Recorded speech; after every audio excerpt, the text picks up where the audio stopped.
Yep, you get another one up back. Hi, just conscious of you always probably being in the limelight and all that kind of stuff. What are the difficulties, particularly, I'm a musician, so particularly maybe with pride and humility, do you find when performing, when talking, whatever? Yeah. Well, I pay close personal attention and to myself, and there are things that I consistently do every time I play that embarrass me. That, like, I always hit my head on the microphone, and these guys can attest to it.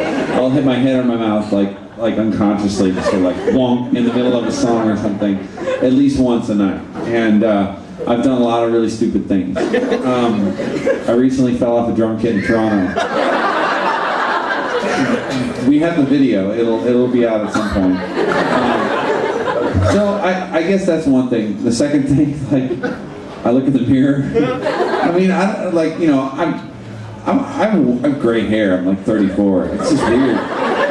So some people are like, oh, I think it's edgy.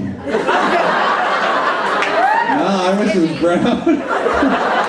But so I don't know. I think it's about definitely. I would say that being acutely aware of yourself and your own insecurities, and in some ways you could start to see them as gifts, because they do help keep you humble in that sense. Like, you can't really take yourself that seriously. And I think I was very blessed along the way to have a lot of mentors who really instilled in me a deep desire to see ministry happen, and not just entertainment, and not just kind of personal gratification. That at the heart of what I'm doing is I'm trying to serve the body of Christ, serving the church, and serving Christ himself.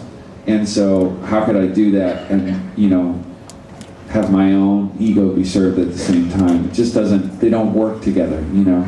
There are times where you do wish, like, certain people's opinions or certain people would compliment you or notice you, and I'm sure earlier on you do struggle with that, but you realize very quickly that people are so fragile and frail, and you have a Father in heaven who literally knows every deepest desire of your heart and is ready to speak into every single one of those in a way that's far more fulfilling than any other human being could.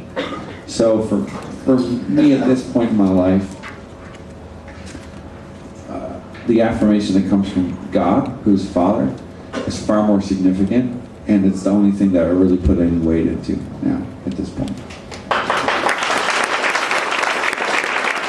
And except, maybe my mom, or maybe a couple of trusted women, and these guys too, because they see me so much, so they'll be like, dude, you really rambled tonight. Like, I'm sure tonight they're gonna say to me, you really rambled tonight. And it's okay, so that,